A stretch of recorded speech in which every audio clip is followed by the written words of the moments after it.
ॐ शन्नो मित्रः शं वरुणः शन्नो भवत्वर्यमा शन्न इन्द्रो बृहस्पतिः शन्नो विष्णुरुक्रमः नमो ब्रह्मणे नमस्ते वायो त्वमेव प्रत्यक्षं ब्रह्मासि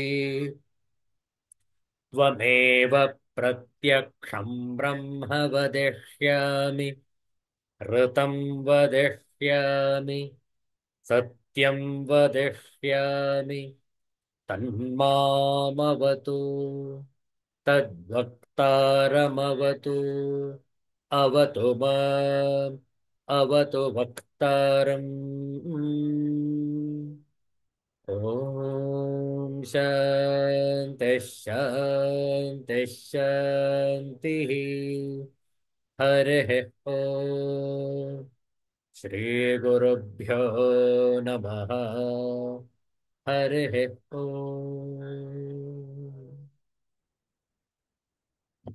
Universal prayer. Let's chant this together. O hidden life, vibrant in every atom.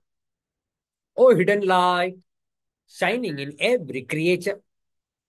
O hidden love, embracing all in oneness. May each who feels himself as one with thee know he is also one with every other. Om Shanti, Shanti, Shanti. ಇಂದು ಮಾರ್ಗಶೀರ್ಷ ಮಾಸದ ಬಹುಳ ದ್ವಾದಶಿ ಭೃಗುವಾಸರ ಶುಕ್ರವಾರ December ತಿಂಗಳ 27ನೇ ತಾರೀಕು 2024ನೇ ಇಸವಿ. ಶ್ರೇಷ್ಠವಾದ ಈ ಶುಕ್ರವಾರದಂದು ಶ್ರೀ ಗಣಪತಿಯ ಒಂದು ಸ್ತೋತ್ರವನ್ನು ಮಾಡೋಣ. ಶ್ರದ್ಧೆಯಿಂದ ಆಲಿಸುವಂತವರಾಗಿ ಶ್ರೀ ಗಣೇಶ ಸ್ತೋತ್ರಂ.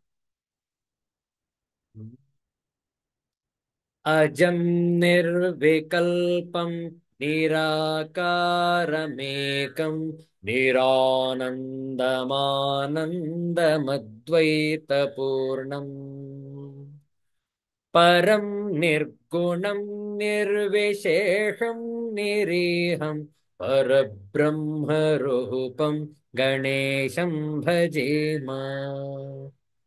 परब्रह्मरूपं गणेशं भजेम. गुणातीतमानं चिदानन्दरूपं चिदाभासकं सर्वगं ज्ञानगम्यम्. मुनिध्येयमाकाशरूपं परेशं परब्रह्मरूपं गणेशं भजेम. परब्रह्मरूपं गणेशं भजेम. जगत्कारणं कारणं ज्ञानरूपं सुरादिं सुखादिं गुणेशं गणेशम्. जगद्व्यापिनं विश्ववन्द्यं सुरेशं परब्रह्मरूपं गणेशं भजेम. परब्रह्मरूपं गणेशं भजेम.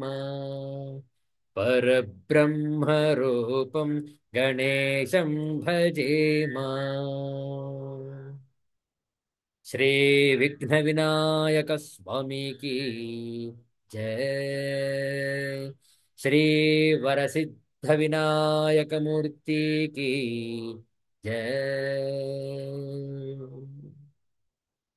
ಒಂದು ಗಣೇಶನ ಭಜನೆ ನಾವು ಹೇಳಿಕೊಡ್ತೇವೆ, ತಾವು ಪುನರಾವರ್ತಿಸಬಹುದು.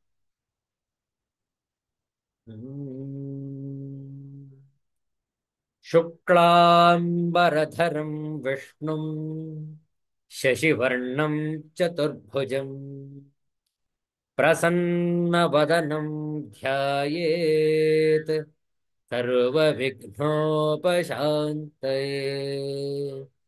अगजानन पद्मार्कम् गजाननमहर्निशम् अनेकदन्तं भक्तानाम् एकदन्तमुपास्महे वक्रतुण्डमहाकाय सूर्यकोटिसमप्रभ निर्विघ्नं कुरु मे देव सर्वकार्येषु सर्वदा सर्वकार्येषु सर्वदा। Hmm. महागणपते नमोऽस्तु ते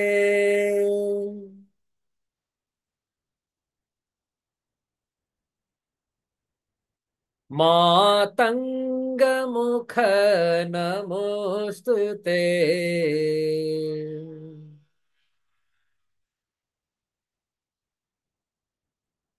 महागणपते नमोऽस्तु ते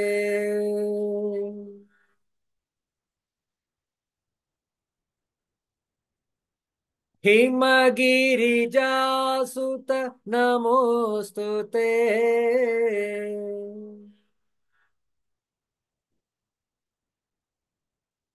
ओंकारेश्वर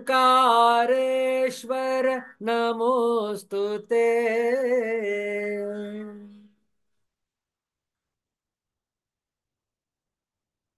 हिमगिरिजासुत नमोऽस्तु ते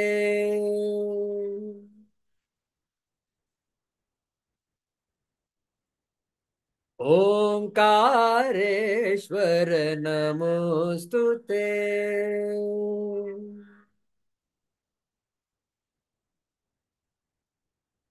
महागणपते नमोऽस्तु ते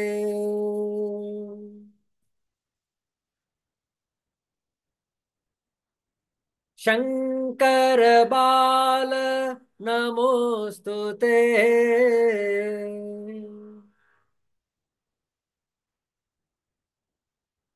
पार्वती पुत्र नमोऽस्तु ते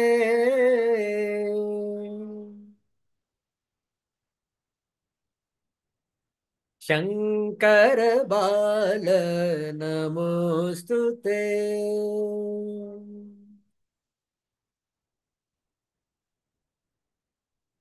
पार्वती पुत्र नमोऽस्तु ते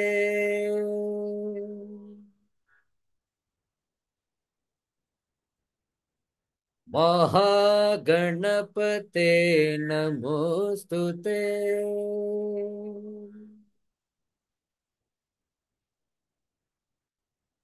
मूषकवाहन नमोऽस्तु ते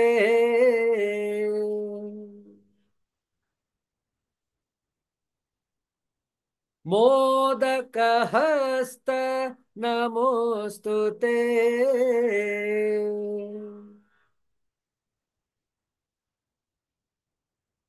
मूषकवाहन नमोऽस्तु ते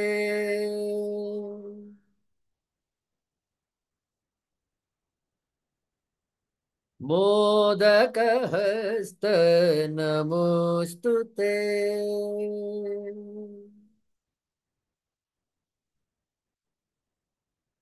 महागणपते नमोऽस्तु ते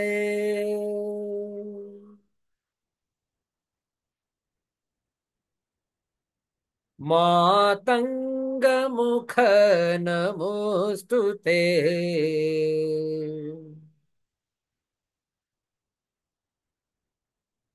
महागणपते नमोऽस्तु ते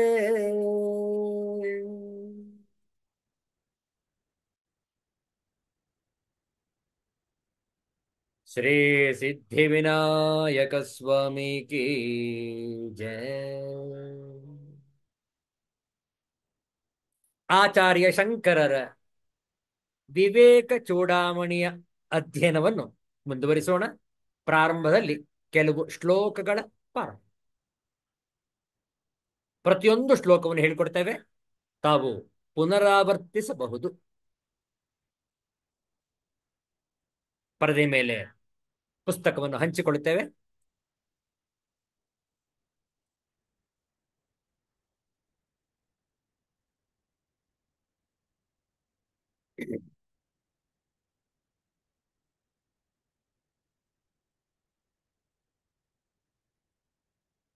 ಒಂದು 199ನೆಯ ಶ್ಲೋಕದಿಂದ ಪಾರಾಯಣ ಆರಂಭ.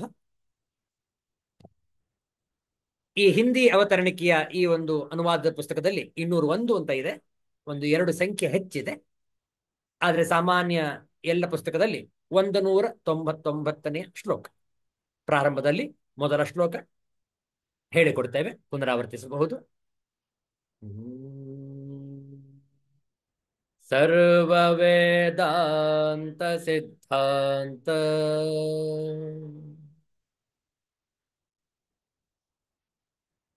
ಗೋಚರಂ ತಮಗೋಚರಂ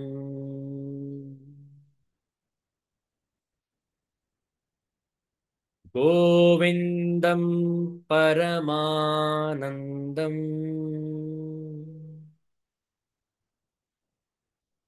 ಸದ್ಗುರುಂ ಪ್ರಣತೋಸ್ಮ್ಯಹಂ.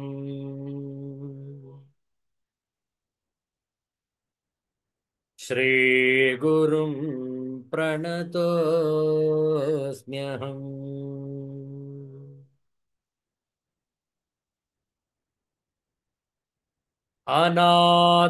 ಅನಾದ್ಯಪೇದನ್ನೋ ನಿತ್ಯಂ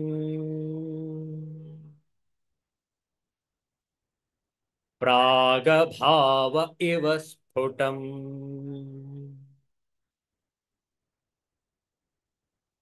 ಅನಾದೇರಪಿ ವಿಧ್ವಂಸಃ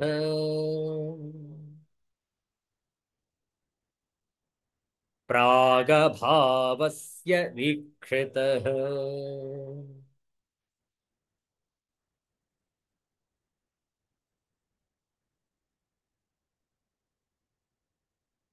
ಯದ್ಬುದ್ಧ್ಯೋಪಾಧಿ ಸಂಬಂಧಾತ್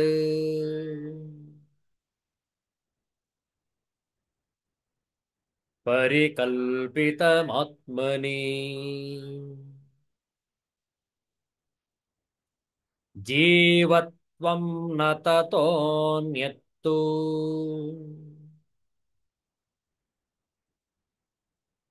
ಸ್ವರೂಪೇಣ ವಿಲಕ್ಷಣಂ.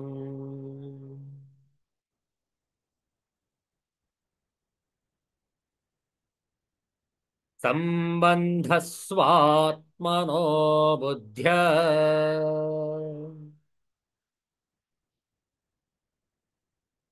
ಮಿಥ್ಯಾ ಜ್ಞಾನ ಪುರಸ್ಸರಃ.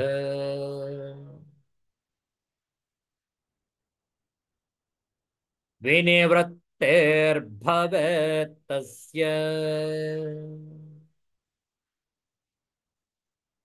ಸಮ್ಯಗ್ ಜ್ಞಾನೇನ ನಾನ್ಯಥಾ.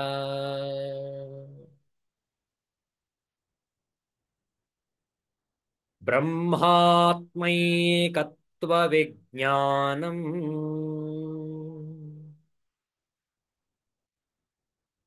ಸಮ್ಯಗ್ ಜ್ಞಾನಂ ಶ್ರುತೇರ್ಮತಂ.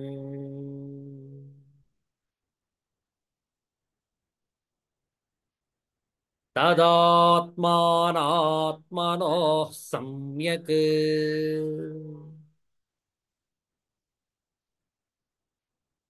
ವಿವೇಕೇನೈವ ಸಿದ್ಧ್ಯತಿ.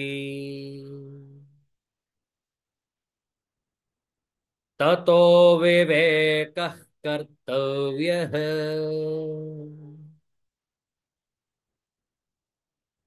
ಪ್ರತ್ಯಗಾತ್ಮಾ ಸದಾತ್ಮನೋಃ.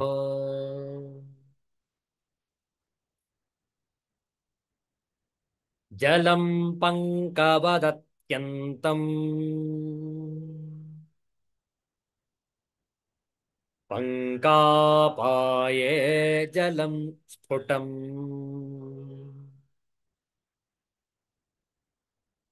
यथा भाति तथात्मापि दोषाभावे स्फुटप्रभः।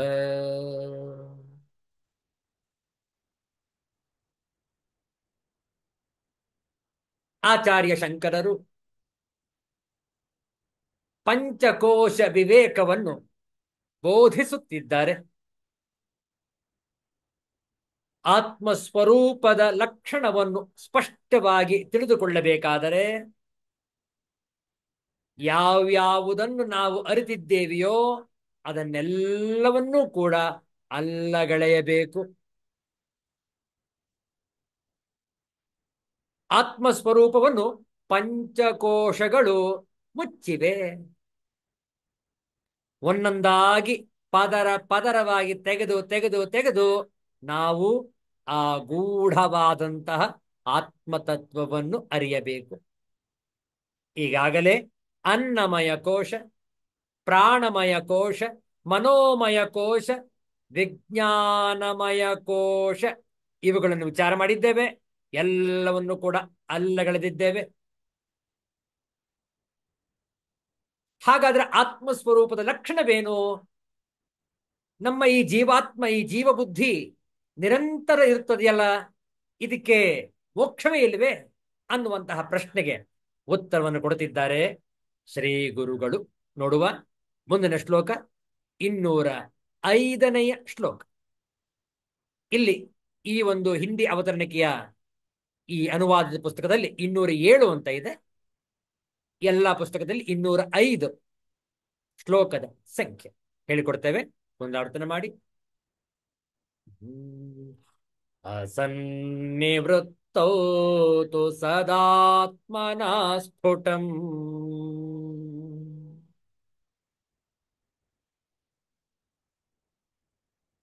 ಪ್ರತೀತಿರೇತಸ್ಯ ಭವೇತ್ ಪ್ರತೀಚಃ.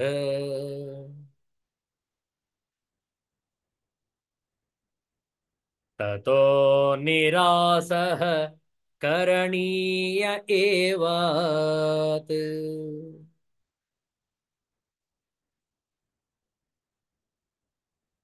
ತತೋ ನಿರಾಸಃ ಕರಣೀಯ ಏವ.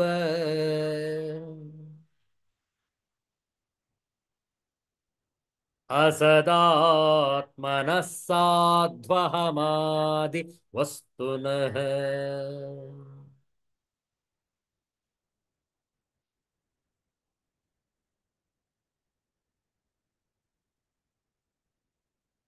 ತತಃ ನಿರಾಸಃ ಕರಣೀಯ ಏವ ಅಸದಾತ್ಮನಃ. ಇಲ್ಲಿ ಅಕಾರವನ್ನು ಮುಂದಿನ ಪದಕ್ಕೆ ಜೋಡಿಸ್ಕೊಳ್ಬೇಕು. असदात्मनः साधु अहम आदि वस्तुनः. पहले हिंदी में अनुवाद देखेंगे.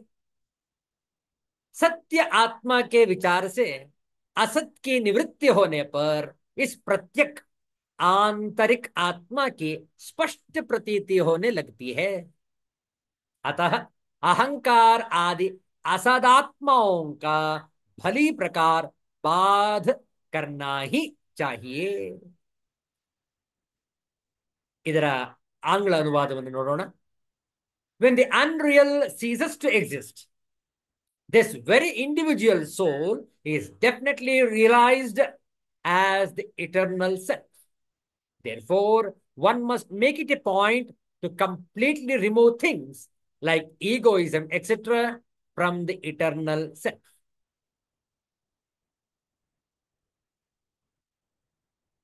What are the things that must be discarded?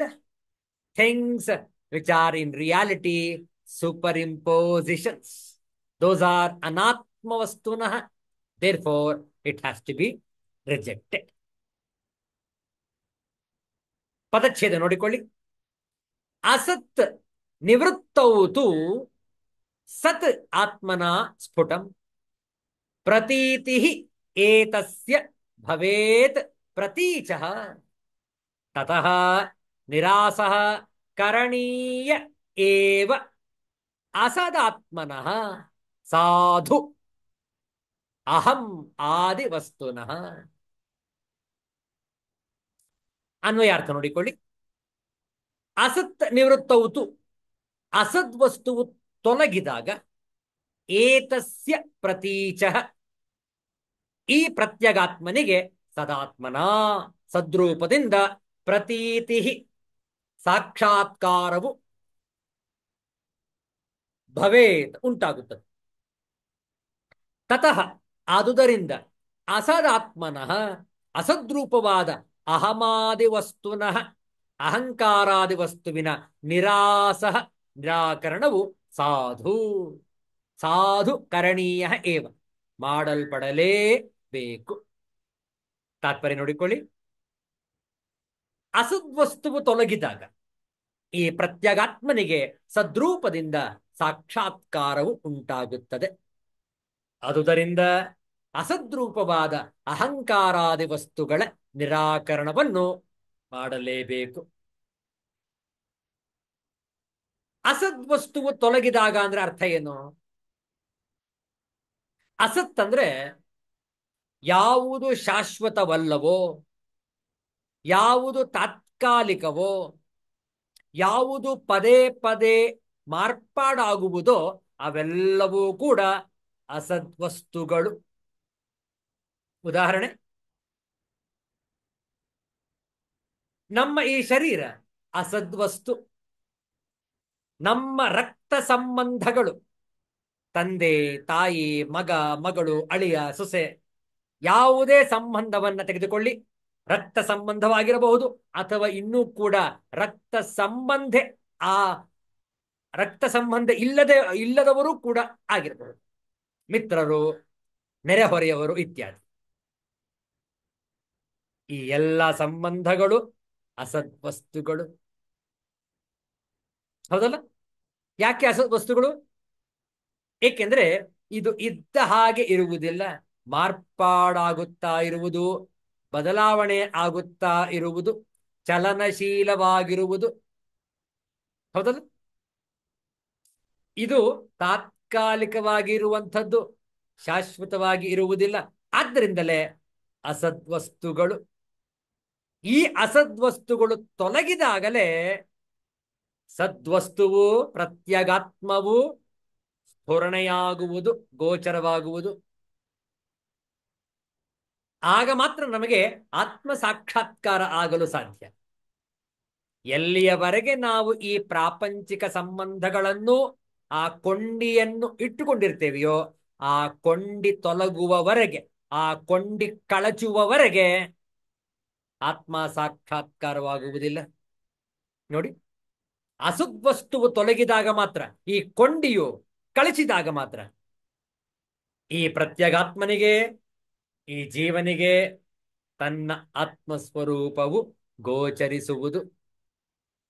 ಆದ್ದರಿಂದ ಈ ನಮ್ಮ ಅಹಂಕಾರ, ಈ ನಮ್ಮ ಬುದ್ಧಿಶಕ್ತಿ, ಮೇಧಾಶಕ್ತಿ ಅಥವಾ ಎಲ್ಲ ವಸ್ತುಗಳ ಏನು ಸಂಗ್ರಹ ಮಾಡಿಕೊಂಡಿದ್ದೇವೆ, ಇದನ್ನೆಲ್ಲವನ್ನು ಕೂಡ ನಾವು ನಿರಾಕರಿಸಬೇಕು. ಆದುದರಿಂದ ಅಸದ್ರೂಪವಾದ ಅಹಂಕಾರಾದಿ ವಸ್ತುಗಳ ನಿರಾಕರಣವನ್ನು ಮಾಡಲೇಬೇಕು. ನಾವು ಸಂಪೂರ್ಣ ಶೂನ್ಯರಾಗಬೇಕು.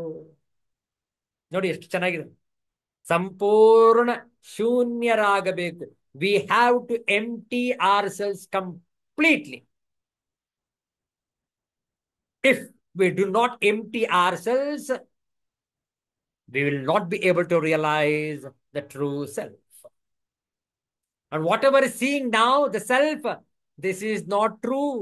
This is only superimposed existence. Think.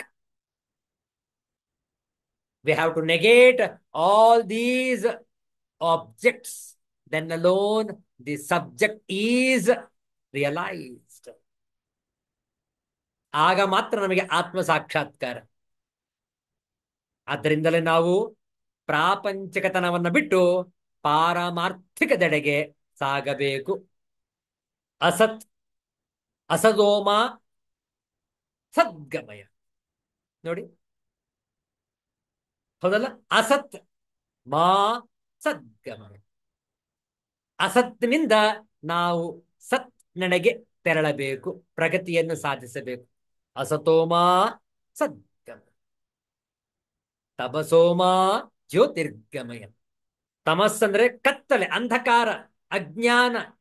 ಅಜ್ಞಾನದಿಂದ ನಾವೆಲ್ಲರೂ ಜ್ಯೋತಿರ್ಗಮಯ, ಜ್ಯೋತಿ ಪ್ರಕಾಶ ಜ್ಞಾನ.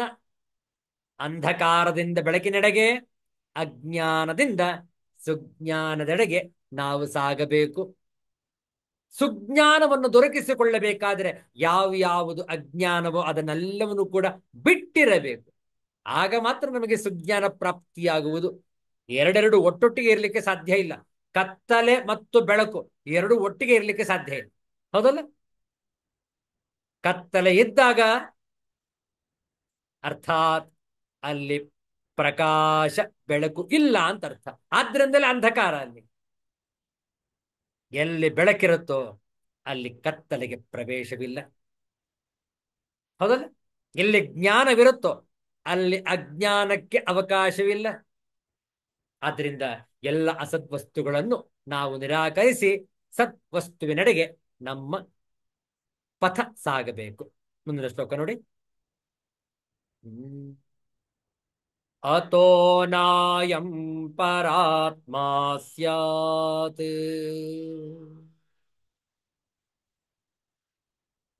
ವಿಜ್ಞಾನಮಯ ಶಬ್ದಭಾಗ್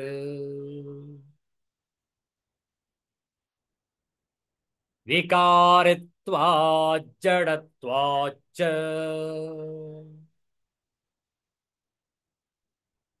ಪರಿಚ್ಛಿನ್ನತ್ವ ಹೇತುತಃ ದೃಶ್ಯತ್ವಾತ್ ವ್ಯಭಿಚಾರಿತ್ವಾತ್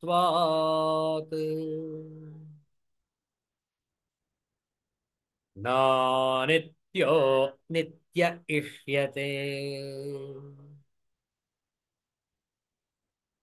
ಮತ್ತೊಮ್ಮೆ ಹೇಳುವ. ಅತೋ ನಾಯಂ ಪರಾತ್ಮಾ ಸ್ಯಾತ್ ವಿಜ್ಞಾನಮಯ ಶಬ್ದಭಾಕ್ ವಿಕಾರಿತ್ವಾತ್ ಜಡತ್ವಾಚ್ಚ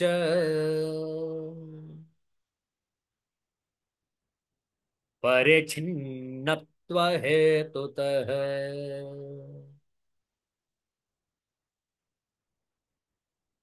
ದೃಶ್ಯತ್ವಾತ್ ವ್ಯಭಿಚಾರಿತ್ವಾತ್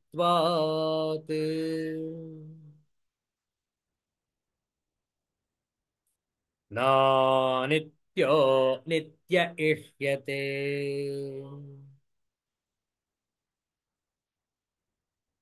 अतएव विज्ञानमय शब्द से कहा जाने वाला यह विज्ञानमय कोश भी विकारी, जड़, परिच्छिन्न तथा दृश्य और व्यभिचारी होने के कारण परात्मा नहीं हो सकता, क्योंकि यह अनित्य है और अनित्य वस्तु कभी नित्य नहीं हो सकती.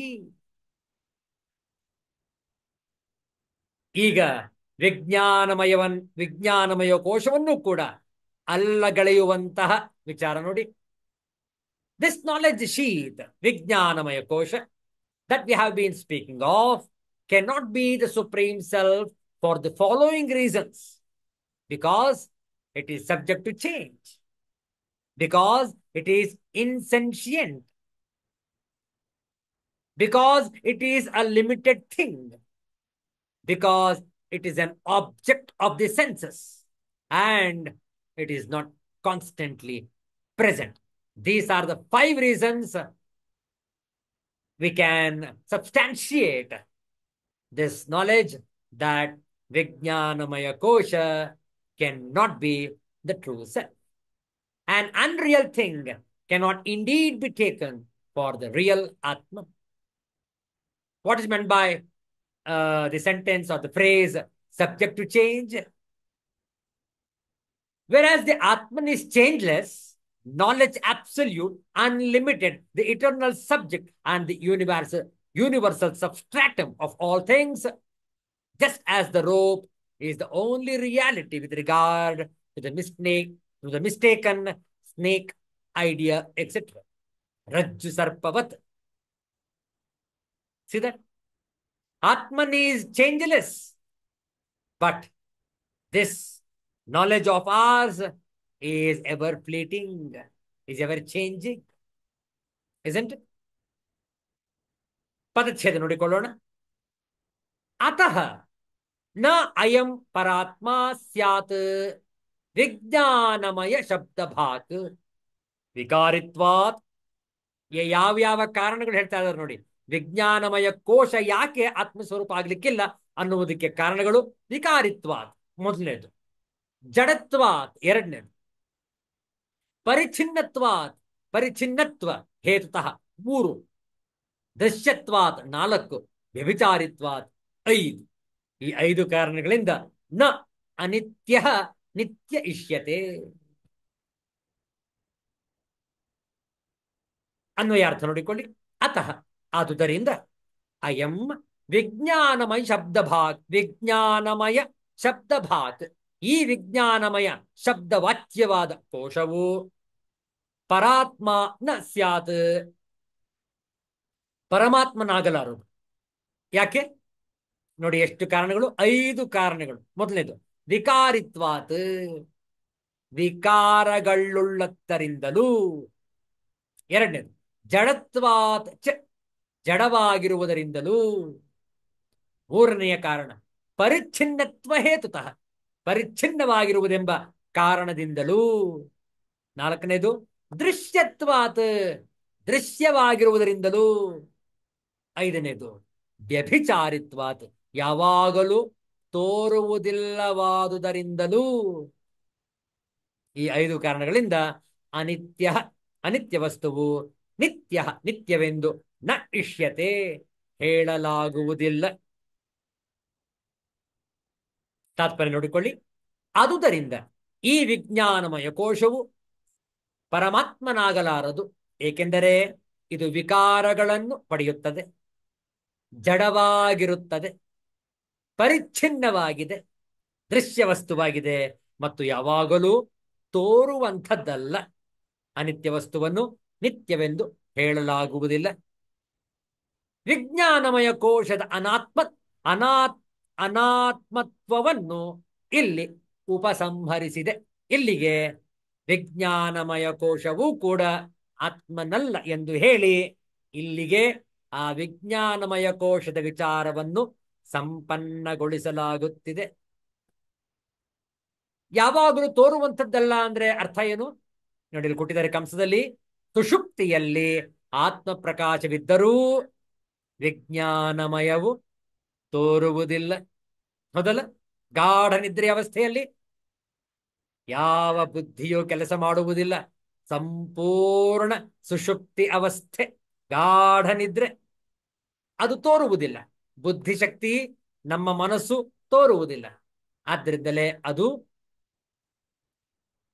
ವ್ಯಭಿಚಾರಿತ್ವಾತ್. ಈ ಐದು ಕಾರಣಗಳಿಂದ ವಿಜ್ಞಾನಮಯ ಕೋಶವೂ ಕೂಡ ಆತ್ಮಸ್ವರೂಪ ಆಗಲಿಕ್ಕೆ ಸಾಧ್ಯ.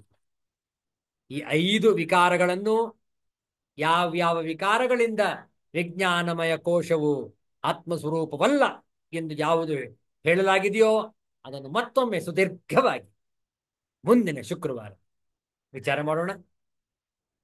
ಇಲ್ಲಿಗೆ ಇಂದಿನ ಸತ್ಸಂಗವನ್ನು ಸಂಪನ್ನಗೊಳಿಸೋಣ ಶಾಂತಿ ಮಂತ್ರದೊಂದಿಗೆ.